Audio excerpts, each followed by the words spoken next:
Inilah pemahaman Xiao Chen tentang kalimat ini berdasarkan apa yang dia ketahui dari dunia sebelumnya. Namun, dia tidak tahu apakah itu bisa diterapkan sepenuhnya pada teknik bela diri ini.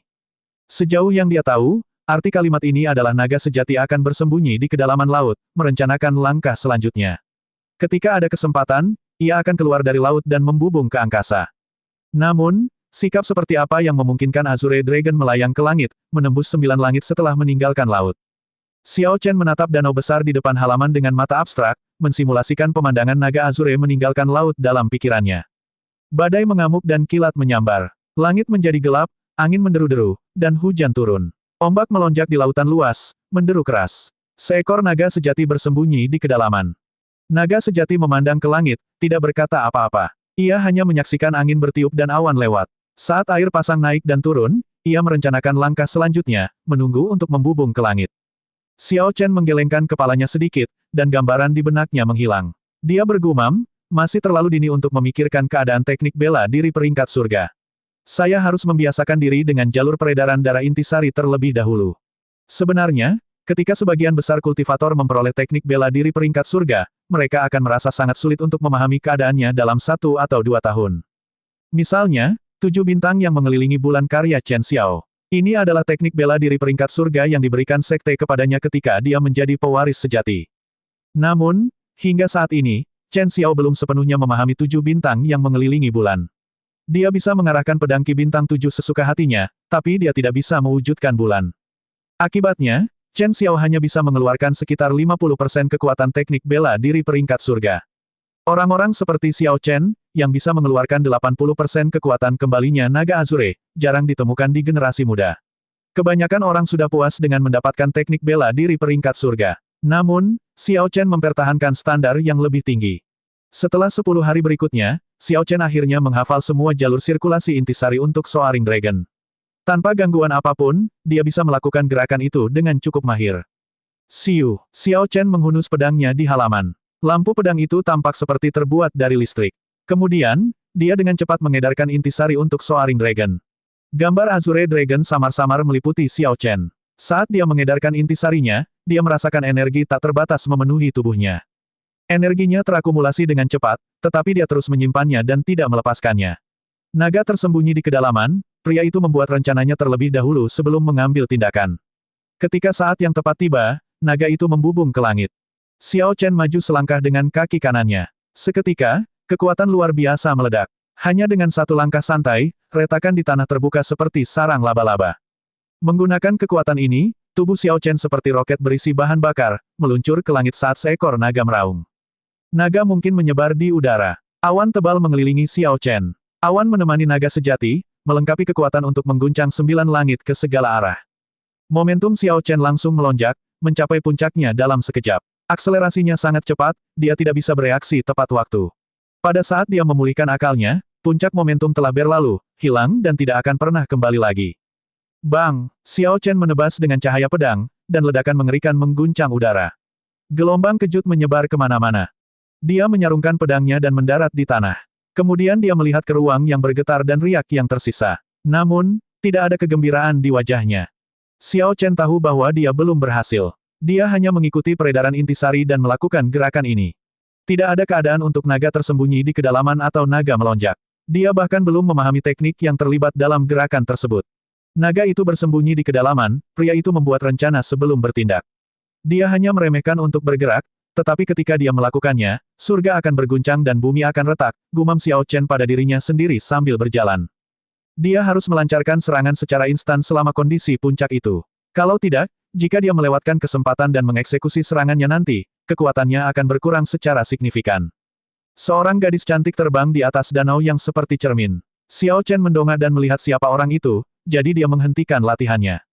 Pewaris sejati Jun Si bergerak dengan anggun di udara. Setelah beberapa saat, dia mendarat di samping Xiao Chen. Saudara muda Xiao Chen, ini waktunya untuk pergi. Kakak senior pertama menyuruhku datang dan menjemputmu. Jika Anda perlu mempersiapkan sesuatu, Anda harus melakukannya sekarang. Xiao Chen sudah menebak kenapa Jun Si ada di sini, jadi dia tidak terkejut. Dia tidak punya persiapan apapun dan bisa pergi kapan saja. Saat keduanya terbang di udara, Jun Si melirik Xiao Chen dengan rasa ingin tahu. Dia bertanya, Xiao Chen, apakah kamu benar-benar memberikan tantangan pada Bai Wuxue? Masalah Xiao Chen menantang Bai Wuxue di puncak pedang raksasa telah beredar di seluruh sekte langit tertinggi. Bahkan ada beberapa orang yang sengaja menyebarkannya.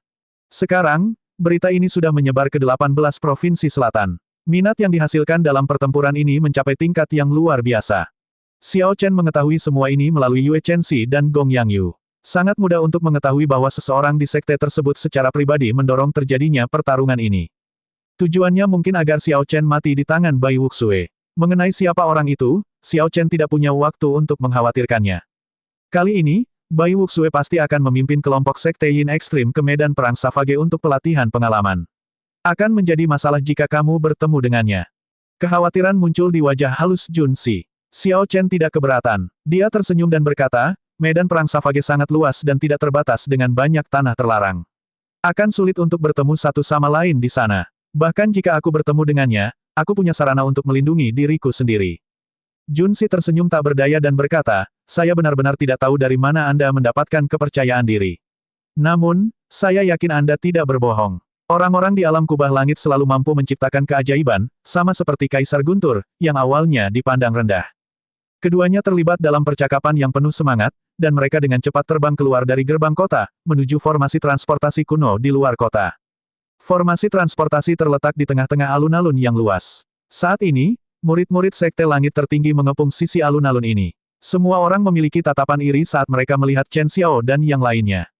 Mereka pergi ke medan perang Savage untuk mencari pertemuan tak terduga bersama dengan semua talenta luar biasa lainnya dari generasi muda di domain Tianwu. Jika mereka beruntung, ketika mereka keluar, kekuatan mereka akan langsung melonjak. The Savage Battlefield dibuka setiap 3 tahun sekali. Setiap ditutup akan menghasilkan beberapa ahli. Ada legenda tentang orang-orang yang menemukan peninggalan dan kekayaan alam yang ditinggalkan oleh para pendahulu terkenal. Akan sangat bagus jika saya bisa pergi juga, kata seorang murid sekte dalam dengan penuh semangat. Anda, bahkan jika kakak senior pertama bersedia membawamu, kamu hanya akan menjadi beban. Apakah menurut Anda seperti salah satu pewaris sejati, yang mampu melindungi diri sendiri? Seseorang di samping mengejek. Orang itu tersenyum malu dan menjawab, saya baru saja mengatakannya. Jika aku benar-benar diberi kesempatan, aku juga tidak akan berani pergi. Tanpa kekuatan yang cukup, bahkan jika saya cukup beruntung menemukan harta karun, murid sekte lain akan merebutnya. Jika saya kurang beruntung, saya mungkin akan bertemu dengan seorang kultivator yang tidak bisa diatur. Kemudian, saya bahkan akan kehilangan nyawa saya. Orang di samping berkata, senang sekali Anda mengetahuinya. Sebagai murid sekte dalam, kami tidak dapat menikmati nasib baik seperti itu. Tidak banyak tempat umum yang bertemu secara kebetulan di domain Tianwu. Hei, kenapa Xiao Chen ada di sana juga? Seseorang dengan mata tajam memperhatikan Xiao Chen berjubah putih berdiri di formasi transportasi dan segera berteriak. Itu benar-benar dia. Itu tidak mungkin. Dia adalah murid sekte dalam. Bagaimana dia bisa memenuhi syarat untuk pergi ke Savage Battlefield? Dia tidak mungkin menjadi gila. Pertama, dia menyatakan akan menantang Bai Wuxue. Sekarang, dia benar-benar berani mengikuti kakak senior pertama ke medan perang Savage. Dengan sedikit kekuatannya, dia akan mati jika dia pergi, dan tidak akan pernah kembali lagi. Kemunculan Xiao Chen menyebabkan keributan di antara kerumunan. Semua murid sekte dalam sangat iri. Aura abadi menyebar ke seluruh formasi transportasi. Penatua pertama dari sekte dalam sekte langit tertinggi berkata kepada Sui Lingling, Lingling, tolong jaga kelompok orang ini. Bawa semuanya kembali. Sui Lingling tersenyum dan berkata, Tetua pertama, yakinlah. Saya akan melakukan yang terbaik untuk melindungi mereka. Penatua pertama berkata dengan lembut, baiklah, lanjutkan. Jika Anda punya kesempatan, bantu saya mendapatkan ramuan yang saya minta. Medan perang Savage ditetapkan sebagai tempat pelatihan pengalaman. Setiap sekte besar memiliki aturan bahwa hanya para murid yang boleh masuk. Para ahli yang merupakan martial sage ke atas dilarang. Oleh karena itu, Penatua pertama hanya bisa meminta bantuan Sui Lingling untuk mendapatkan ramuan roh itu, dia tidak bisa melakukannya sendiri. Formasi transportasi berkedip-kedip dengan cahaya, dan sekelompok orang menghilang di depan mata semua orang, terlempar jutaan kilometer jauhnya. Ketika Hua Tianhe, Yun Feiyu, dan kelompok Hua Tianhe lainnya yang berada di antara kerumunan melihat pemandangan ini, wajah mereka tenggelam, dan mereka mengertakkan gigi. Mereka hampir kehilangan nyawa di hutan binatang buas namun pada akhirnya tidak mendapatkan apapun. Mudah untuk membayangkan bagaimana perasaan mereka. Hua Tianhe berkata dengan dingin, ayo pergi. Tidak ada gunanya membuang waktu di sini. Kita bisa menangani bocah berjubah putih itu ketika dia kembali. Medan Perang Savage terletak di sebelah utara domain Tianwu yang luas, berbatasan dengan kota-kota Vian. Menurut legenda, tempat ini adalah pusat dari dunia Kunlun sebelum era abadi jatuh. Tempat ini mengandung banyak misteri. Ketika zaman keabadian berakhir dan zaman bela diri tiba, tempat ini terus berkembang. Ki abadi menyebar kemana-mana, jamu roh yang tak terhitung jumlahnya tumbuh, dan musik surgawi yang samar terdengar. Terkadang, ada ilusi daratan di langit. Namun, selama era kuno, ratusan ras mengadakan perang besar yang berpusat di tempat ini. Itu berubah menjadi medan perang kaisar dari berbagai ras, membuat tempat ini menjadi puing-puing. Ini adalah pertempuran besar yang belum pernah dilampaui bahkan setelah 50.000 tahun. Sejak dimulainya zaman bela diri, belum pernah ada pertempuran sebesar ini. Selama era kuno, kekuatan berbagai ras berada pada puncaknya. Orang bijak dapat dilihat di mana-mana, dan kaisar sangat banyak. Lonjakan kekuatan ini mengakibatkan ketidakpuasan berbagai ras terhadap posisi dan sumber daya mereka. Mereka ingin memonopoli seluruh wilayah Kunlun dan menguasai 3.000 wilayah besar. Maka dimulailah Perang Kaisar. Dalam pertempuran itu, banyak kaisar yang tewas. Orang-orang ini, yang biasanya dapat memanggil angin dan hujan, mengguncang langit dan bumi, serta mengambil bintang dan bulan dari langit, tewas dalam jumlah besar. Hal ini menyebabkan kekuatan dunia Kunlun mengalami pukulan telak yang belum pernah terjadi sebelumnya. Kemudian, dunia iblis, yang sudah ada sejak zaman keabadian, ikut campur dalam perang para kaisar ini, mengubah medan perang Savage menjadi kuburan para kaisar, menguburkan semua kaisar dari alam Kunlun di sini. Kaisar bela diri berdaulat yang tersisa sadar dan bekerja sama, mematahkan rencana jahat dunia iblis dan mengusir 18 penguasa iblis. Namun, dunia Kunlun tidak dapat memulihkan kejayaannya setelah pertempuran besar tersebut. Beberapa ras bahkan lenyap di telan sungai waktu yang panjang, tidak pernah ditemukan lagi. Sedangkan dunia iblis, mereka telah menjadi mimpi buruk abadi bagi setiap ras di dunia Kunlun. Mereka seperti pedang yang tergantung di kepala semua orang, mencegah mereka beristirahat atau makan dengan tenang. Setiap ras memiliki batasan. Dengan musuh yang sama, dunia iblis, situasi di mana ras-ras bertarung sampai titik darah penghabisan tidak akan terulang lagi, meskipun ada persaingan ketat satu sama lain dan konflik yang kadang terjadi. Jauh di langit biru, di atas burung matahari yang mendalam, Sui Lingling menceritakan kepada Xiao Chen dan yang lainnya beberapa cerita tentang medan perang Savage yang tidak banyak diketahui orang. Ini memperluas wawasan Xiao Chen dan yang lainnya. Mereka tidak menyangka Savage Battlefield memiliki sejarah yang luar biasa. Mereka tidak dapat menahan kegembiraan mereka, dan jantung mereka berdebar kencang. Medan perang Savage terletak di utara domain Tianwu, dan sekte langit tertinggi berada di selatan. Jarak antara utara dan selatan berjumlah jutaan kilometer. Namun formasi transportasi bisa memperpendek jarak. Meski begitu, formasi transportasi tidak bisa mengirim orang langsung ke Savage Battlefield. Dengan demikian, kelompok itu duduk di burung matahari mendalam milik Sui Lingling untuk melakukan perjalanan dengan cepat.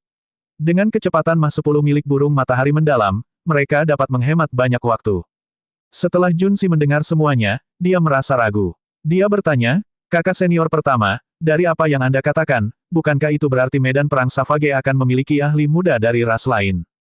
Xiao Chen dan yang lainnya mau tak mau menoleh dengan rasa ingin tahu juga. Mereka juga agak prihatin dengan masalah ini. Jika ada ahli dari ras lain, maka persaingan akan semakin ketat. Sui Lingling menggelengkan kepalanya dan menjawab, "Tidak akan ada. Saat itu, jika bukan karena 4 kaisar bela diri manusia yang mengalahkan 18 kaisar iblis dari dunia iblis sendirian, semua kaisar bela diri dari ras lain akan mati."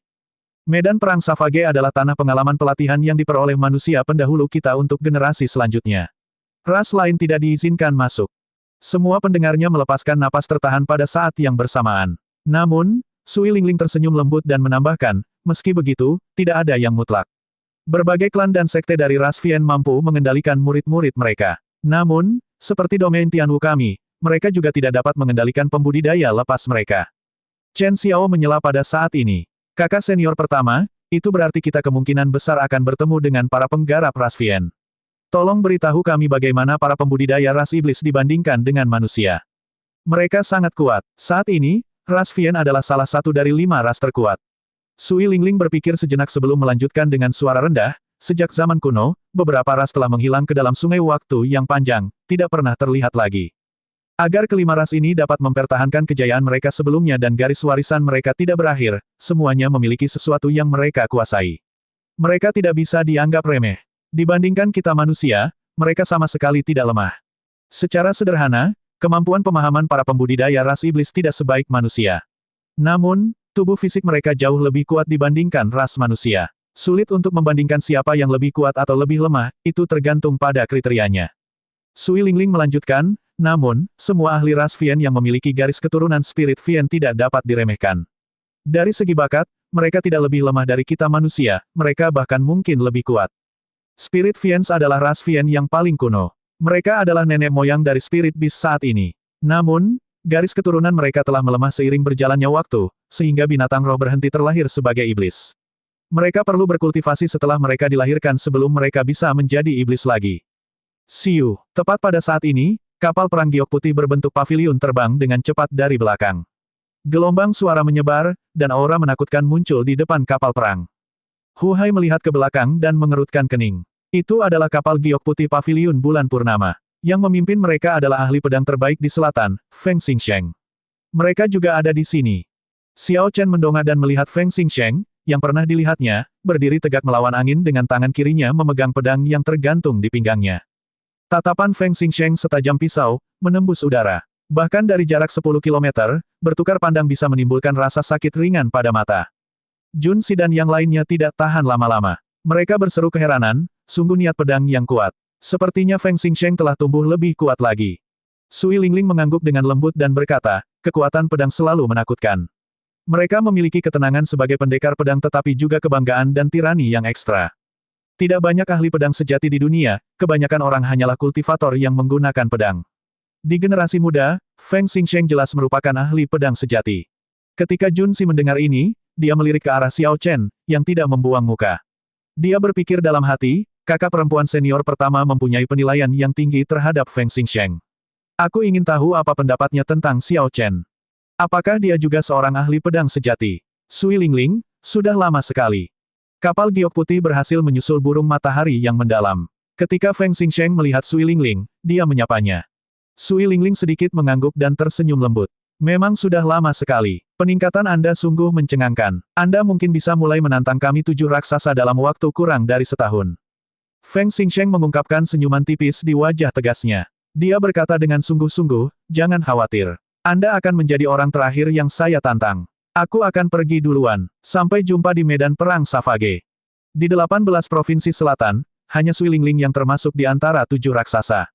Meski keduanya tidak punya dendam satu sama lain, karena menyandang gelar raksasa, persaingan pun berlangsung sengit. Oleh karena itu, meskipun nada suara Feng Xingsheng tampak damai, sebenarnya itu menyembunyikan semangat juang yang kuat. Sui Lingling tersenyum tipis, tidak menunjukkan rasa takut di wajahnya yang anggun dan cantik. Saat kapal perang hendak melaju dan menyalip burung matahari yang mendalam, Feng Xingsheng tiba-tiba mengangkat tangannya untuk menghentikan kapal giok putih. Lalu dia memandang Xiao Chen dengan sedikit terkejut. Murid Feng Xingsheng berkontraksi. Dia berkomitmen untuk mengenang Xiao Chen yang berjubah putih dan tampak polos dengan aura pendiam. Setelah itu, dia membiarkan kapal perang itu melanjutkan perjalanannya. Kakak senior pertama, ada apa? Seorang murid perempuan bertanya karena penasaran di kapal giok putih. Feng Xingsheng berkata dengan santai, tidak ada yang salah. Saya baru saja melihat seseorang yang niat pedangnya tidak lebih lemah dari saya, dan saya terkejut. Mendengar ini, pewaris sejati paviliun bulan purnama lainnya menunjukkan keterkejutan yang luar biasa di wajah mereka, benar-benar terpana oleh kata-kata santai Feng Xingsheng. Sementara orang lain tidak tahu seberapa kuat niat pedang Feng Xingsheng, orang-orang ini sangat jelas mengenai hal itu. Dia telah memahami niat pedangnya menuju kesempurnaan luar biasa, sesuatu yang belum dicapai oleh banyak ahli pedang veteran. Selain itu, niat pedang Feng Xingsheng adalah niat pedang kesempurnaan yang sempurna. Dia bisa meluncurkan dan menariknya dengan bebas, menggerakkannya sesuka hatinya. Orang dari Sekte Langit Tertinggi itu hanya berdiri diam di sana. Bagaimana dia bisa menjadi seperti kakak senior pertama mereka yang berbakat, memahami maksud pedang kesempurnaan hebat di usia yang begitu muda. Aku ingat sekarang, dia adalah pendekar berjubah putih Xiao Chen, orang gila yang menantang Bai Wuxue, kata gadis yang berbicara tadi. Cahaya cemerlang muncul di mata Feng Xingsheng. Dia berkata dengan lembut, jadi, itu dia. Sepertinya saya harus pergi dan menonton pertempuran di Sekte Yin Ekstrim. Kembali ke burung matahari yang mendalam, 5 orang lainnya memandang Xiao Chen dengan penuh minat. Jelas, mereka terkejut karena Feng Xingsheng akan menghentikan kapal perang tersebut secara khusus untuk melihat Xiao Chen dengan lebih baik. Bladesman biasanya sangat tenang dan acuh tak acuh terhadap hidup dan mati. Sangat sedikit hal yang dapat mengganggu ketenangan emosi mereka. Sui Lingling tersenyum dan berkata, saudara muda Xiao Chen, kamu benar-benar tidak terduga. Saya ingin tahu apa sebenarnya yang dilihat Feng Xingsheng yang sangat mengejutkannya. Xiao Chen tetap tenang. Dia tahu bahwa akan sangat sulit baginya untuk menyembunyikan niat pedangnya dari seorang ahli pedang sejati. Seharusnya itulah yang dilihat Feng Xingsheng. Dia tersenyum dan mengangkat bahunya. Lalu dia berkata dengan santai, siapa yang tahu. Xiao Chen tidak ingin memperlihatkan kartu asnya, jadi tidak nyaman bagi yang lain untuk menanyakannya. Bagaimanapun, setiap orang punya rahasianya masing-masing. Bahkan mereka punya rahasia sendiri yang harus dijaga. Tepat pada saat ini, aroma bunga yang samar tercium. Sebuah kapal cantik terbang di atas mereka tanpa suara. Hu Hai berkata dengan agak marah, itu adalah kapal pengharum terbang dari Sekte Seribu Misteri. Orang itu, Hua Dao, sangat berani. Dia sebenarnya berani terbang di atas kita. Bahkan Feng Xingsheng tidak berani menjadi sombong. Hua Dao, pewaris sejati dari 1000 misteri sekte, juga berasal dari 18 provinsi selatan. Dahulu kala, dia kalah telak dari Sui Lingling. Jelas, dia jauh lebih lemah darinya. Bibir Sui Lingling melengkung membentuk senyuman santai. Biarkan saja dia, saya ingin melihat apakah dia masih berani menjadi sombong di Savage Battlefield. Siu, niat membunuh yang tajam menembus udara, membungkus Xiao Chen, yang segera tegang, siap memasuki pertempuran kapan saja. Namun, niat membunuh itu berlalu dalam sekejap, dengan cepat ditarik sebelum Sui Lingling mengambilnya. Xiao Chen mendongak dan melihat seorang pria anggun berjubah bunga di kapal menatapnya dengan dingin. Sui Lingling memiliki indera yang tajam, dia masih berhasil mendeteksi jejak niat membunuh itu. Dia berkata, Xiao Chen, aku lupa memberitahumu. Zuo Ping, yang hidungnya patah, adalah tunangan orang ini. Sepertinya dia telah mengincarmu. Hua Dao adalah orang yang sangat kejam. Demi mencapai tujuannya, dia akan menggunakan segala cara. Dia rela melakukan segala macam hal tercela. Dalam perjalanan ini, Anda benar-benar tidak bisa pergi sendiri. Jun Si tertawa terkikik. Saat dia mencoba menahan tawanya dengan tangannya, dia berkata, saudara muda Xiao Chen, kamu benar-benar tidak memiliki belas kasihan terhadap kaum Hawa. Kamu bahkan mematahkan hidung gadis cantik itu. Jun Si tertawa terbahak-bahak sampai matanya yang cerah berubah menjadi dua celah bulan sabit. Dikombinasikan dengan ketampanannya, dia tampil menggemaskan. Tawa ini menginfeksi semua orang. Awalnya ini adalah masalah serius, tapi mereka tidak bisa menahan tawa. Hu Hai tertawa terbahak-bahak. Dia tidak bisa menahan diri untuk tidak menepuk bahu Xiao Chen sambil berkata, tidak apa-apa. Lagi pula perempuan jalang itu tidak ada gunanya. Kakakku mendukungmu. Jika Hua Dao itu mencoba menyakitimu, aku akan menjadi orang pertama yang membantu. Ao Jiao, yang sedang merawat bunga Netherworld di cincin roh abadi, juga terkikik. Lalu bagaimana jika hidungnya patah dan membuatnya bengkok? Lain kali wanita jalang itu mencoba menyerangmu secara diam-diam, aku akan membantumu memukulnya sampai mulutnya menjadi bengkok juga. Semua ini membuat Xiao Chen terdiam. Orang-orang ini sangat menginginkan kekacauan di dunia. Sebagai pewaris sejati dari 1000 misteri sekte, bahkan jika Hua Dao tidak sekuat Feng Xingsheng, dia juga tidak akan mudah untuk dihadapi. Lebih jauh lagi, menurut Sui Lingling, orang ini adalah karakter keji yang akan menggunakan segala cara. Metode yang tidak akan digunakan oleh orang benar mungkin sudah sangat familiar bagi orang ini. Sui Lingling tersenyum hangat. Saat pakaian ungunya berkibar tertiup angin, dia tampak seperti bidadari yang jatuh ke bumi. Xiao Chen, kamu tidak perlu terlalu khawatir tentang Hua Dao. Jika dia berani melakukan apapun, aku akan segera menghancurkannya sampai mati. Medan perang Savage tidak seperti tempat lain. Meskipun kata-kata Sui Lingling terdengar tidak sopan, dia mengungkapkan kepercayaan diri dan tirani yang tidak diragukan lagi, membangkitkan rasa aman. Sekarang, ketika keenamnya melihat ke depan, mereka bisa melihat layar hitam samar di cakrawala jauh yang menghubungkan tanah dengan langit. Namun, karena jaraknya masih jauh, masih belum begitu jelas. Sepanjang perjalanan, kelompok tersebut bertemu dengan lebih banyak orang yang pergi ke tempat yang sama. Talenta-talenta luar biasa datang dari seluruh domain Tianwu, masing-masing dari mereka memiliki keterampilan yang luar biasa. Mereka semua menaruh antisipasi besar di hati mereka saat mereka terbang dengan penuh semangat ke Savage Battlefield. Kadang-kadang, orang datang untuk menyambut kelompok Xiao Chen. Tentu saja, semua ini disebabkan oleh Sui Lingling. Sebagai satu-satunya gadis di antara 7 raksasa, yang cantik, Sui Lingling cukup populer. Selain itu, permohonannya tidak terbatas hanya pada 18 provinsi selatan saja, namun meluas ke seluruh domain Tianwu. 3 hari kemudian, kelompok tersebut dapat melihat penghalang hitam samar itu dengan sangat jelas. Penghalangnya adalah dinding ki hitam pekat. Tidak diketahui seberapa tebal tembok ini. Itu membentang dari tanah ke langit, membentuk penghalang iblis dan menyegel ruang di dalamnya. Demonik ki hitam mengeluarkan aura menakutkan. Melihatnya dalam waktu lama menimbulkan tekanan yang luar biasa di hati seseorang. Penggarap garis keturunan raksasa kuno dari berbagai sekte berdiri di sebuah bukit kecil tidak jauh dari penghalang hitam. Tempat itu dipenuhi suara-suara yang mendidih ketika semua orang mengobrol santai bersama. Saat teman bertemu, mereka mengobrol dengan gembira. Terkadang, musuh bertemu dan mulai bertarung tanpa mengucapkan sepatah kata pun. Sebelum Xiao Chen dan yang lainnya tiba, mereka sudah bisa mendengar suara pertarungan sengit. Intisari melonjak dan angin menderu. Beberapa petani berkumpul untuk menyaksikan kegembiraan tersebut. Kadang-kadang, mereka menganggukkan kepala. Jelas sekali, pertempuran ini berkaliber tinggi. Ini bukanlah pertarungan biasa antar karakter kecil. Kalau tidak, itu tidak akan menarik banyak perhatian. Di burung matahari yang mendalam, mata Hu Hai berbinar. Dia berseru, ini Feng Xingsheng. Dia sedang berduel dengan seseorang. Xiao Chen sudah lama menyadari bahwa ahli pedang dalam duel itu adalah Feng Xingsheng yang dia lihat 3 hari lalu. Pihak lainnya adalah seorang pria gagah yang memegang tongkat hitam. Xiao Chen tidak mengenalnya, tetapi berdasarkan gaya bertarungnya, dia dapat dengan mudah mengatakan bahwa pria ini adalah seorang kultivator dunia pertempuran. Gaya kultivator medan pertempuran itu luas dan megah, penuh kekuatan. Saat dia mengayunkan tongkatnya, angin kencang bertiup. Gambar raksasa kuno muncul di belakangnya, memegang tongkat juga. Pria gagah itu mengaktifkan garis keturunan raksasa kuno, kekuatannya menjadi sangat ganas, memaksa Feng Xingsheng menghindar. Feng Xingsheng, kamu berani menantang kakakku bahkan dengan kekuatanmu yang sedikit. Anda terlalu naif. Haha, pria gagah itu tertawa, rupanya sangat senang dengan dirinya sendiri. 9 penggarap medan pertempuran dengan aura luas berdiri di belakang pria gagah itu. Mereka adalah 10 jenius dunia pertempuran yang terkenal. Pria yang dikalahkan Feng Xingsheng dalam satu gerakan sebelumnya memiliki bekas luka di wajahnya yang belum sembuh. Dia tertawa keras dan berkata, kakak kedua, pukul dia dengan kejam. Setelah itu, saya akan mengukir kura-kura di wajahnya. Saya akan menunjukkan kepadanya kekuatan para penggarap dunia pertempuran. Catatan TL, kata Cina untuk kura-kura juga digunakan untuk menyebut seseorang bajingan. Jadi dengan mengukir kura-kura di wajah Feng Xingsheng, dia pada dasarnya memanggilnya bajingan. Setelah Xiao Chen mendengar itu, dia memahami dendam di balik duel ini.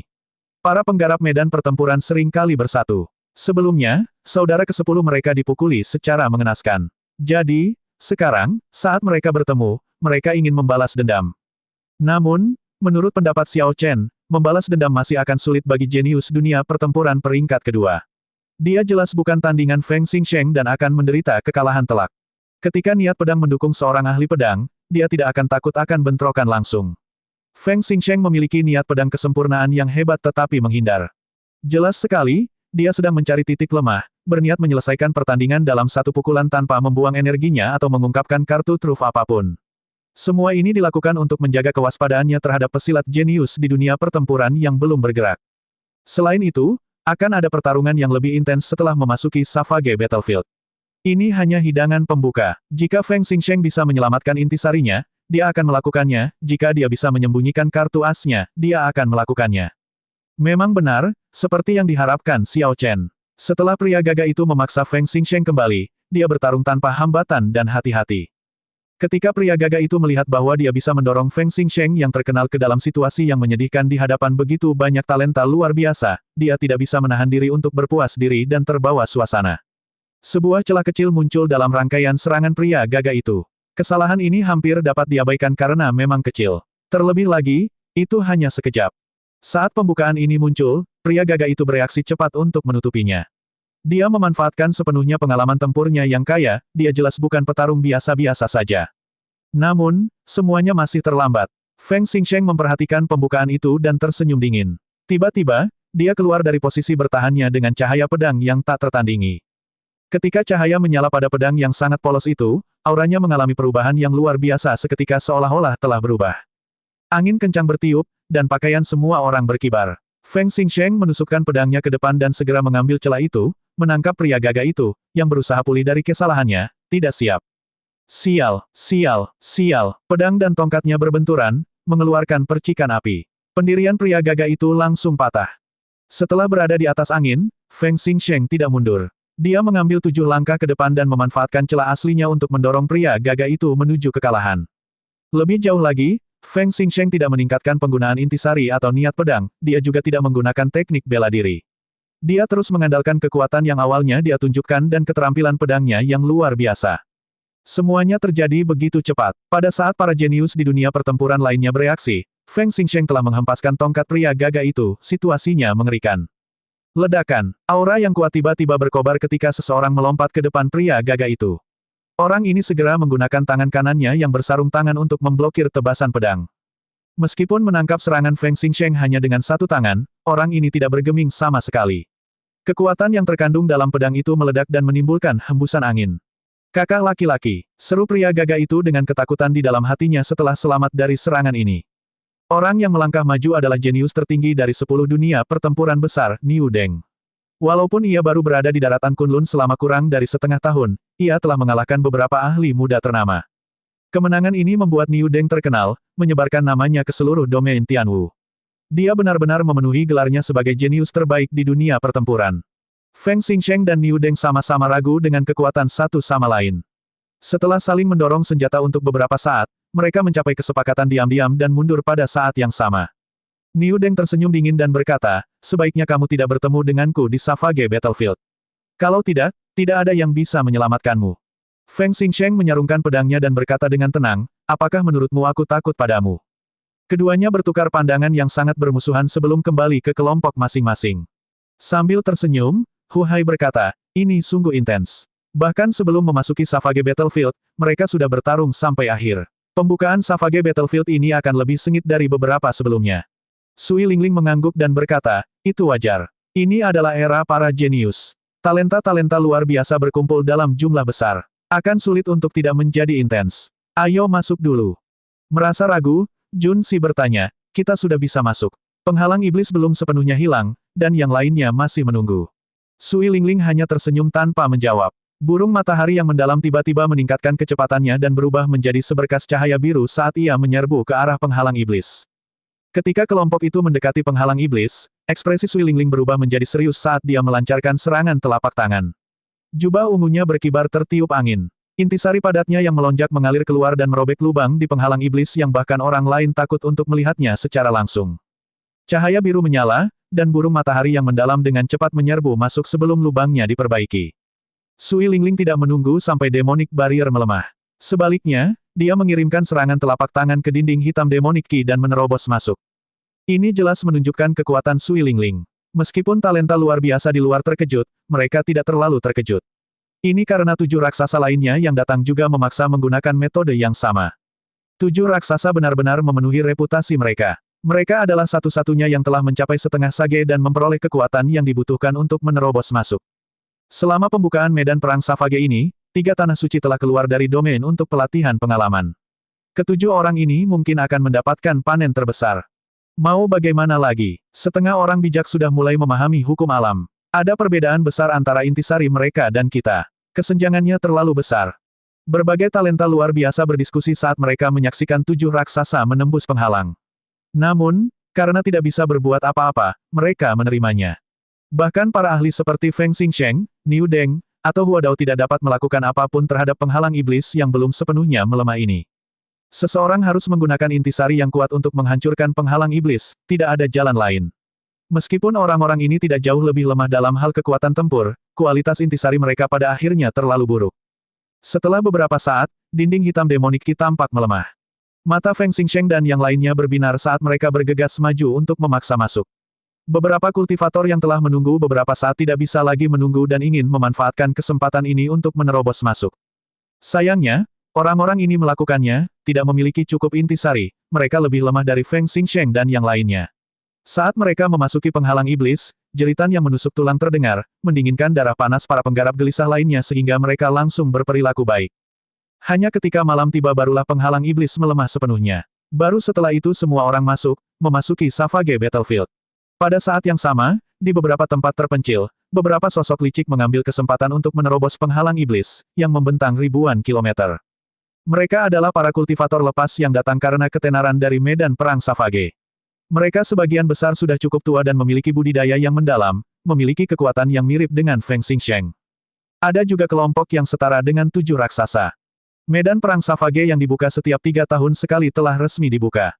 Berbagai kekuatan dan kultivator lepas berkumpul untuk mencoba peruntungan mereka. Arus bawah yang dalam mengalir di bawah bagian luar yang tenang. Siapa yang tahu apa yang mungkin terjadi di sana? Bagaimana jadinya? Tanda hubung tanda hubung tanda hubung tanda hubung tanda hubung tanda hubung. Awan gelap di mana-mana melayang di langit merah. Tidak ada matahari yang terlihat, menenggelamkan tempat itu dalam kegelapan. Ketika seseorang melihat ke atas, langit tampak seperti akan runtuh kapan saja, menimbulkan rasa tertekan. Angin kencang menderu-deru sejauh ribuan kilometer, dan tanah berupa tanah merah tua yang tampak seperti darah bercampur tanah. Tempat ini adalah Savage Battlefield yang terkenal. Burung matahari yang mendalam dengan garis keturunan binatang abadi tampak sangat gelisah di sini, itu cukup sensitif terhadap getaran di udara. Sui Lingling tidak mendorongnya dengan keras, membiarkannya berubah menjadi seukuran telapak tangan dan bersandar di bahunya. Kemudian rombongan melanjutkan dengan berjalan kaki. Ketika Xiao Chen merasakan aura kuno dari Savage Battlefield, itu mengingatkannya pada peta misterius yang dia peroleh setelah dia membunuh Lone Wolf. Aura di peta tidak berbeda dengan aura di sini. Geografinya juga tampak serupa. Mungkinkah itu peta dari Savage Battlefield? Jantung Xiao Chen berdebar kencang. Peta misterius itu tidak hanya dapat membekaskan gambaran tempat itu dalam pikiran, tetapi juga menunjukkan bahaya dari setiap tanah terlarang. Jika Xiao Chen mengikuti petunjuk di peta, mereka tidak hanya akan terhindar dari membuang waktu mencari tetapi juga dapat menghindari tanah terlarang yang berbahaya, sehingga meningkatkan peluang mereka untuk bertahan hidup. Kakak senior pertama, kemana kita harus pergi sekarang? Ketika Hu Hai dan yang lainnya merasakan suasana aneh di tempat ini, hati mereka yang bersemangat menjadi tenang, dan mereka menoleh ke Sui Lingling, yang pernah ke sini sebelumnya. Sui Lingling melihat sekeliling dan berkata, kami saat ini berada di utara Savage Battlefield, di Bloody Ground Wasteland. Daerah ini berada di dekat pinggiran dan tidak terlalu berbahaya. Namun, kami tetap harus berhati-hati. Mata Hu Hai berbinar dan dia tersenyum. Saya pernah mendengar tentang tanah air berdarah sebelumnya. Tempat ini menghasilkan kristal darah dalam jumlah besar, itu adalah lapisan ibu. Kristal darah adalah biji langka yang hanya terbentuk di medan perang kuno yang menyaksikan pembantaian yang tak terhitung jumlahnya. Tentu saja, medan perang Savage memiliki skala yang jauh lebih besar daripada medan perang kuno lainnya. Menurut legenda, disinilah Kaisar bela diri berperang. Kristal darah dapat meredam energi mental seorang kultivator. Panduan rahasia dan teknik budidaya dari zaman abadi yang dapat mengolah energi mental hanya ada di legenda. Seseorang hanya bisa mengandalkan benda-benda eksternal untuk memperkuat energi mental. Dari item-item ini, kristal darah termasuk yang terbaik. Satu kristal darah tingkat rendah bisa dijual seharga 30 hingga 50 ribu batu roh tingkat tinggi. Sui Lingling mengangguk dan berkata, benar. Tempat ini memang menghasilkan kristal darah. Namun, tidak mudah untuk mendapatkannya. Kamu harus menemukan asal kristal darah terlebih dahulu, dan membunuh serigala darah iblis berkepala kembar yang memakan kristal darah. Energi mental cukup berguna bagi Martial Monarch. Manfaat paling langsungnya adalah peningkatan persepsi dan aura mereka, serta peningkatan kondisi mental mereka. Adapun teknik bela diri energi mental murni, sangat jarang. Namun, ada banyak orang luar biasa di daratan Kunlun. Hanya karena langka bukan berarti tidak ada. Jika seseorang benar-benar bertemu dengan seorang kultivator yang menggunakan teknik bela diri energi mental dan energi mental mereka lebih kuat, mereka akan memiliki peluang bertahan hidup yang lebih tinggi. Ayo pergi dan lihat beberapa asal-usul kristal darah tingkat rendah terlebih dahulu. Setelah 3 tahun, mereka seharusnya sudah pulih secara signifikan. Sui Lingling memimpin 5 orang di sekitar Bloody Ground Wasteland yang luas. Ketika mereka bertemu dengan beberapa binatang iblis peringkat rendah, Sui Lingling akan dengan santai membunuh mereka. Harus dikatakan bahwa Hu Hai dan yang lainnya merasa jauh lebih santai saat mereka mengikuti kakak senior pertama mereka yang kuat dengan pengalamannya yang kaya. Kalau tidak, Hu Hai dan yang lainnya tidak akan tahu kemana mereka pergi, karena semuanya tampak sama di Bloody Ground Wasteland. Selanjutnya, binatang iblis terus-menerus keluar untuk mengganggu mereka. Dalam kondisi seperti itu, akan sulit bagi mereka untuk tetap tenang. Dengan adanya Sui Lingling di sini, masalah kecil ini tidak lagi menjadi masalah. Yang harus mereka lakukan hanyalah mengikutinya. Berhenti di sini. Ada sekelompok binatang iblis tingkat tinggi yang terbang di atasnya. Tiba-tiba, Sui Lingling, yang sedang bergerak maju dengan langkah cepat di depan, berhenti. Dia melambaikan tangannya, dan burung matahari yang mendalam di bahunya segera membesar dan melebarkan sayapnya yang besar. Dia pergi ke bawah sayap burung matahari yang mendalam dan memberi isyarat kepada Xiao Chen dan yang lainnya. Kemudian, burung matahari yang mendalam melipat sayapnya kembali dengan cepat, menutupi semua orang dengan kuat. Kemudian, setiap bulu di permukaan burung matahari yang mendalam terbakar, mengubahnya menjadi bola api biru. Suara mendesis mencapai telinga mereka. Rupanya, nyala api dari burung matahari yang mendalam memiliki efek menekan pada aura medan perang Savage. Tanpa diduga, ketika api sejati matahari yang mendalam terbakar, mereka memurnikan udara keruh menjadi udara segar dan bersih.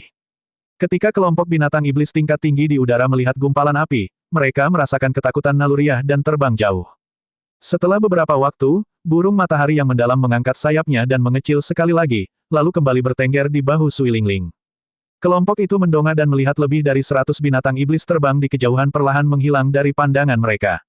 Wajah Hu Hai dipenuhi dengan ketakutan saat dia berkata, mereka adalah elang iblis surgawi terbang, binatang iblis peringkat 8.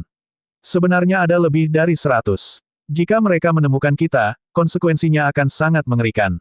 Sui Lingling mengoreksi Hu Hai. Itu bukan elang iblis surgawi terbang biasa. Sebaliknya, mereka adalah elang iblis langit terbang yang bermutasi. Bulu dan tulang mereka semuanya mengkristal. Mereka sangat mengerikan. Mereka adalah yang paling sulit dihadapi di antara binatang iblis di tanah air berdarah. Untungnya, kelompok tersebut berhasil melewati pengalaman menakutkan ini tanpa kecelakaan. Di bawah pimpinan Sui Lingling, mereka melanjutkan perjalanan. Setelah 1 jam, kelompok itu tiba di celah di Bloody Ground Wasteland. Kelompok itu menelusuri jalan berkelok-kelok di bawah tanah yang gelap. Akhirnya, mereka sampai pada asal kristal darah tingkat rendah. Namun, selain tumpukan mayat serigala darah iblis berkepala kembar, hanya ada lubang di tanah. Kristal darah tingkat rendah telah dipanen bersih. Tidak ada yang tersisa. Jelas sekali, ada orang lain yang datang lebih dulu. Sui Lingling sedikit mengernyit dan pergi tanpa berkata apa-apa. Setelah itu, dia mengunjungi beberapa asal kristal darah kelas rendah lainnya. Namun, semuanya kosong tanpa kecuali. Aneh, Bai Wuxue dan yang lainnya tidak terlalu ekstrim. Selain itu, kristal darah kelas rendah tidak layak untuk mereka lakukan. Sepertinya para kultivator lepas telah berada di sini lebih dulu daripada kita, kata Sui Lingling lembut. Setelah berpikir sejenak, Sui Lingling membuat keputusan. Kristal darah biasa tidak lagi berguna bagiku, tapi sangat berguna bagi kalian semua. Karena kita melewati Bloody Ground Wasteland, bagaimana mungkin kita tidak memanen kristal darah? 6 jam kemudian, Sui Lingling mengarahkan tanah ke celah di bagian dalam tanah air berdarah. Retakan merah telah meledak, dan cairan yang mengalir keluar dari kedua sisi tampak seperti darah. Pemandangan yang aneh. Ini adalah asal kristal darah kelas medial. Binatang iblis yang mempertahankannya akan menjadi lebih kuat. Pembudidaya lepas biasa tidak akan berani mengambil risiko di sini. Kalian semua, berhati-hatilah. Ketika semua orang mendengar ini, mereka meningkatkan kewaspadaan, tidak berani bersantai. Cairan merah menyebar ke kedua sisi retakan, mengeluarkan bau berdarah. Xiao Chen dan yang lainnya turun perlahan, mengalami cobaan berat yang tak berkesudahan. Retakan ini, yang menyebabkan kristal darah kelas medial, membutuhkan waktu beberapa kali lebih lama untuk turun. Kelompok tersebut mencapai dasar hanya setelah beberapa waktu berlalu. Jalan di depannya gelap gulita. Sui Lingling dengan santai melambaikan tangannya dan mengirimkan bola cahaya mengambang untuk menerangi tempat kelompok itu. Setelah berjalan beberapa langkah, kelompok itu menemukan mayat beberapa binatang iblis juga. Sui Lingling sedikit mengernyit dan terus memimpin tanpa berkata apa-apa. Di ujung jalan, sebuah gua muncul di hadapan semua orang. Sui Lingling mematikan bola cahaya dan melepaskan busur ungu di punggungnya. Ketika 5 orang di belakangnya melihat ini, mereka juga meraih senjata mereka, ekspresi mereka terlihat jelas gugup. Pada jarak sedekat itu, Xiao Chen dan yang lainnya bisa merasakan beberapa aura kuat di dalam gua, siap dan menunggu tindakan saat mereka bersembunyi. Namun di luar dugaan, rombongan tersebut berhasil masuk ke dalam gua tersebut tanpa diserang. Cek-cek, sekelompok orang lain datang. Pak Tua Gumu, apakah kamu masih berpikir untuk memonopoli kristal darah kelas medial di sini? Suara serak bergema di kegelapan. Kelompok itu melihat ke arah suara tersebut dan melihat bahwa orang yang berbicara adalah seorang pria parubaya berusia sekitar 40 tahun. Pria parubaya ini mengenakan jubah hitam, dan auranya ditarik. Dia bersembunyi di dalam celah di dalam gua. Jika dia tidak berbicara, tidak akan ada yang menemukannya. Gundukan merah memancarkan cahaya merah yang memikat dalam kegelapan sekitar 1 kilometer ke dalam gua. Ini adalah kristal darah tingkat medial yang disebutkan oleh pria parubaya. Mata Hu Hai dan yang lainnya berbinar. Namun, ketika mereka melihat lebih dekat, mereka melihat serigala darah iblis berkepala 4 tergeletak di samping gundukan merah. Mata keempat kepala itu tertutup rapat saat ia tergeletak di tanah, tampaknya tertidur lelap. Namun, meski serigala darah iblis berkepala 4 sedang tidur, aura yang dikeluarkannya masih terasa menakutkan. Melihat dengan cermat, seseorang akan menemukan cahaya merah samar di tanah, menutupi area dalam jarak 500 meter dari asal kristal darah. Serigala darah iblis berkepala 4 sangat licik. Meski tertidur, ia tak lupa tetap waspada. Selama seseorang masuk ke dalam cahaya, ia akan segera terbangun. Namun, betapapun kuatnya serigala darah iblis berkepala 4, ia hanyalah binatang iblis peringkat 8 menengah. Meskipun hal itu masih akan menimbulkan masalah bagi setengah sage, dengan begitu banyak orang di sini, mereka dapat mengatasinya dengan mudah. Jelas sekali, serigala darah iblis berkepala 4 bukanlah masalah sebenarnya. Gadis dengan busur, kamu boleh tinggal. Sisanya, enyahlah. Suara lain terdengar dari atas gua. Kelompok itu mendongak dan menemukan seorang lelaki tua lemah tergantung terbalik di langit-langit. Kaki lelaki tua ini tampak seperti akar pohon tua. Dia tampak sangat aneh berdiri di sana. Ini mungkin Pak Tua Gumu yang disapa pria paruh baya tadi. Catatan TL, tidak yakin apakah itu plesetan dari namanya, tapi Gumu berarti kayu layu. Orang ini memiliki aura yang luas dan budidaya yang mengerikan tidak jauh lebih lemah dari milik Sui Lingling. Awalnya, dia berencana untuk memonopoli asal kristal darah kelas medial ini. Namun, dia tidak menyangka pria parubaya itu akan ikut campur. Sekarang, sekelompok orang lain datang.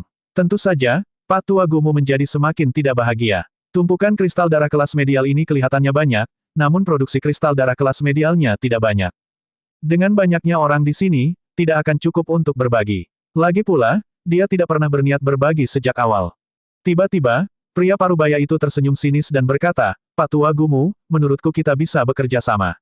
Kita tidak hanya dapat membagi asal kristal darah ini secara merata, tetapi kelompok orang ini juga tidak perlu meninggalkan tempat ini. Orang ini mungkin tampak lebih baik hati, tetapi pikirannya bahkan lebih jahat daripada pikiran Pak Tua Gumu. Gumu merasa agak terkejut. Lalu, dia tertawa aneh, haha, aku tidak memikirkan itu. Itu ide yang cukup bagus. Sui Lingling tersenyum tipis dan berkata, kamu dapat melakukan yang terbaik dan mencoba. Mari kita lihat siapa yang tidak akan meninggalkan tempat ini. Saat Sui Lingling berbicara, dia menarik busur ungunya yang sederhana dan berat. Lalu, dia mengarahkannya ke pria parubaya. Niat membunuh yang tajam menembus udara, menargetkan pria parubaya seperti ular berbisa di kegelapan. Rasa dingin muncul di hati pria parubaya itu. Dia mengedarkan intisarinya dan menetralisir niat membunuh ini. Lalu dia berkata dengan dingin, Nak, kukira kamu benar-benar berani mencoba. Gumu dan aku berada di peringkat 50 teratas di peringkat penggarap jahat. Saat kami aktif, kamu bahkan belum lahir. Gumu berkata dengan acuh tak acuh, sepertinya anak-anak nakal dari domain Tianwu telah melupakanku setelah puluhan tahun tidak aktif. Hu Hai, Chen Xiao, dan Jun Si berkeringat di tangan mereka, merasa sedikit gugup di hati mereka.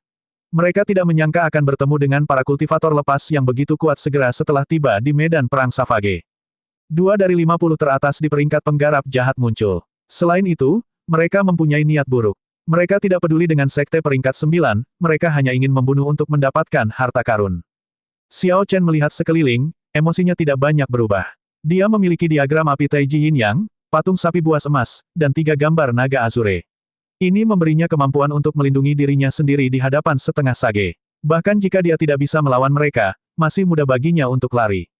Tatapan Xiao Chen tertuju pada pintu masuk lain di belakang gua. Saat itu gelap gulita, dan indera spiritualnya tidak dapat menembusnya. Terlebih lagi, dia tidak bisa berbuat apa-apa. Namun, dia bisa dengan jelas mendengar langkah kaki samar yang perlahan mendekat dari sana. Sui Lingling tidak menunjukkan rasa takut apapun saat menghadapi 2 kultivator lepas dari 50 teratas peringkat penggarap jahat. Lampu merah sesekali menyala di wajah cantiknya dalam kegelapan. Dia tampak tenang dan tidak takut. Pak Tua Gumu dan pria parubaya itu saling bertukar pandang. Sui Lingling merasa agak tidak terduga, jadi mereka tidak berani melakukan tindakan sembarangan. Hal ini terutama terjadi karena busur Sui Lingling, yang membuat takut Gumu dan pria parubaya itu. Tampaknya itu adalah senjata suci yang diturunkan dari zaman keabadian. Pak Tua Gumu, kenapa kamu masih ragu-ragu? Keberuntungan datang seiring dengan risiko. Domba penggemukan seperti ini sulit didapat. Jika kita membawa busur ungu itu ke pasar gelap, kita akan bisa menjualnya dengan harga yang sangat mahal, bahkan lebih dari harga kristal darah ini, kata pria parubaya itu, memproyeksikan suaranya ke Gumu. Gumu tetap berdiri terbalik di langit-langit dan tersenyum dingin. Kalau begitu, kamu bisa menyerang lebih dulu. Setelah itu, saya hanya akan mengambil 40%, Anda dapat memperoleh 60%. Orang tua ini masih licik seperti biasanya, pria parubaya itu mengeluh pada dirinya sendiri sebelum mengambil keputusan. Aku akan menghitung sampai 3, dan kita bisa menyerang bersama. Sangat baik. Anehnya, gua yang gelap itu menjadi sunyi senyap. Udara tampak menjadi padat seolah-olah pertempuran besar akan dimulai kapan saja. Hu Hai dan yang lainnya merasakan sesuatu yang mencurigakan. Jadi mereka semua meningkatkan kewaspadaan mereka sepenuhnya, mencengkeram senjata mereka erat-erat. Dong, dong, dong. Tepat ketika keduanya menghitung sampai 3 dan hendak menyerang, langkah kaki yang keras terdengar dari belakang gua. Gumu dan pria parubaya dengan cepat menghentikan serangan mereka. Setelah mendapatkan pengalaman seiring bertambahnya usia, mereka tidak ingin membiarkan orang lain mengambil keuntungan dari perjuangan mereka. Saat sekelompok orang ini muncul, Xiao Chen memperhatikan mereka. Orang yang memimpin mereka adalah seorang pemuda berjubah biru. Ia memiliki wajah yang tampan dan memegang kipas lipat di tangannya, terlihat sangat anggun. 4 pelayan cantik, masing-masing dengan kelebihannya sendiri, mengikuti di belakang orang ini. Keempat gadis itu sepertinya budidaya mereka tidak lemah, pada tingkat yang mirip dengan Hu Hai. Ketika Chen Xiao dan yang lainnya melihat orang ini, mereka agak heran. Jelas sekali, orang ini mendapat dukungan besar. Jun Si berkata dengan lembut, tanpa diduga, tuan muda yang penuh gairah, Murong Lingfeng, juga ada di sini. Murong Lingfeng, pewaris klan Murong peringkat 9, sama terkenalnya dengan Sui Lingling di domain Tianwu dan juga salah satu dari 7 raksasa. Karena dia adalah seorang penipu dan berhasil mengejar beberapa wanita cantik terkenal di domain Tianwu, banyak orang menjulukinya tuan muda yang penuh gairah. Laki-laki lain pasti tidak menyambut Murong Lingfeng. Orang ini tidak hanya berhasil mengejar dewi-dewi yang ada di hati mereka, tapi dia juga akan menjatuhkan mereka dalam sekejap, dan tidak pernah puas. Siapa yang tahu siapa yang akan menjadi target selanjutnya? Gumu dan pria parubaya itu bertukar pandang, keduanya merasa kaget. Tanpa diduga, setengah sage muda lainnya muncul. Sepertinya rencana keduanya untuk memonopoli asal kristal darah kelas medial tidak akan berhasil. Murong Lingfeng mengangkat tangannya, dan keempat pelayan di belakangnya berhenti, tidak mendekati lampu merah di tanah. Dia dengan santai melihat situasi di hadapannya dan sedikit banyak menebak apa yang sedang terjadi. Lalu, dia melambai ke arah Sui Lingling. Setelah itu, Murong Lingfeng tersenyum dan berkata, mari kita hentikan omong kosong itu. Kami berempat akan bekerja sama untuk membunuh serigala darah iblis dan membagi asal kristal darah kelas medial secara merata. Jika tidak, jika lebih banyak orang datang, jumlah kita hanya akan berkurang. Tentu saja, Sui Lingling tidak keberatan dengan hal ini.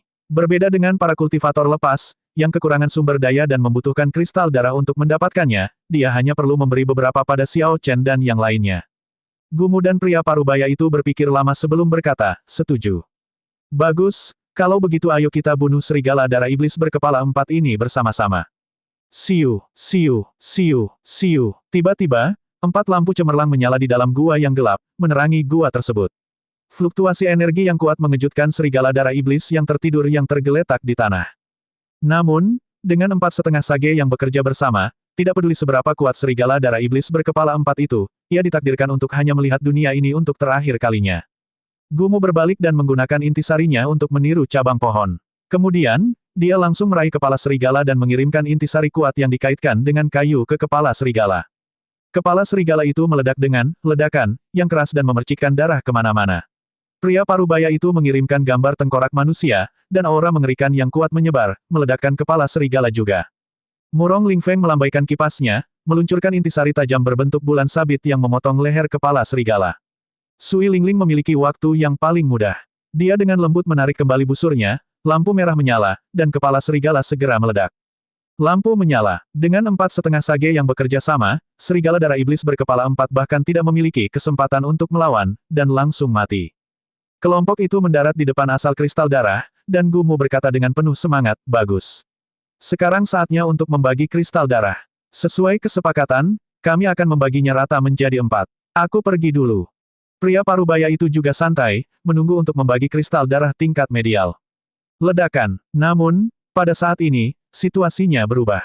Sui Lingling dan Murong Lingfeng sama-sama tidak ragu untuk menyerang pada saat yang sama, mengirimkan serangan tajam kedua pria tua itu.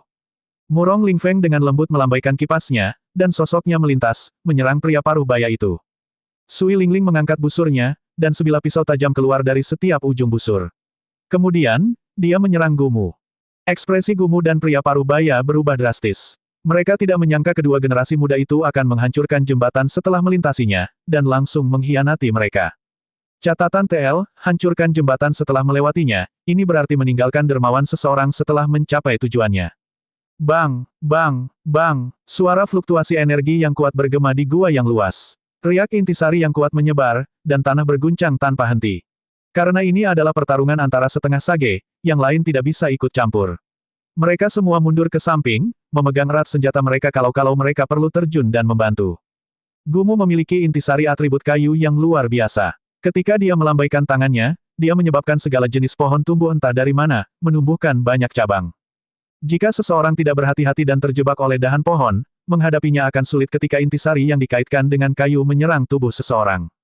Sui Lingling melakukan teknik bela diri yang aneh sambil memegang busurnya. Busur ungu menjadi sangat hidup di tangannya. Bilah di kedua ujung busur dengan mudah memotong cabang-cabang pohon yang datang. Mereka tidak bisa mendekatinya sama sekali. Serangan cabang gagal mempengaruhi Sui Lingling. Sebaliknya, dia memaksa Gumu mundur. Gumu berkata dengan marah, kedua orang ini sangat lelah hidup. Setelah kami tidak aktif selama beberapa dekade, mereka menjadi begitu sombong. Di sisi lain, situasi pria parubaya itu tidak lebih baik dari Gumu. Teknik gerakan Murong Lingfeng membuatnya samar-samar tidak terlihat. Saat dia melambaikan kipasnya dan bergerak, dia mengirimkan intisari berbentuk bulan sabit. Murong Lingfeng menghancurkan semua gambar tengkorak manusia halus yang dikirimkan pria parubaya itu.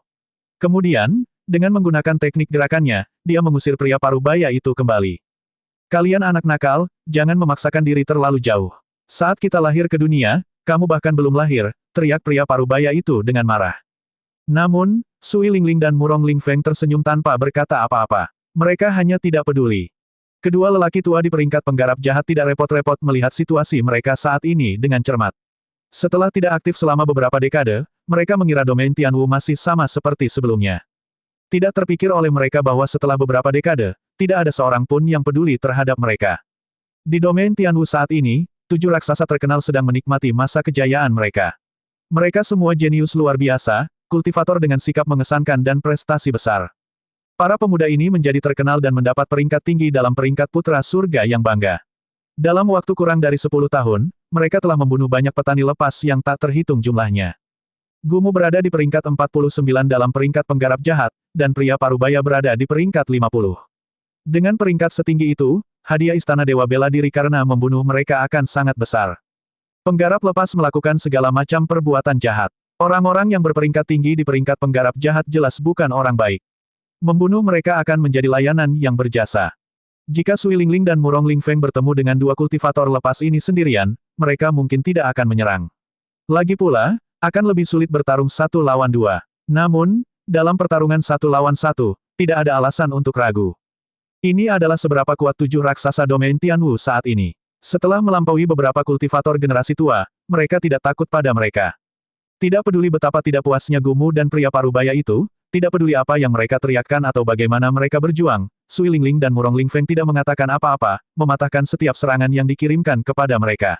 Kedua raksasa itu menekan kedua lelaki tua ini, tidak memberi mereka celah apapun.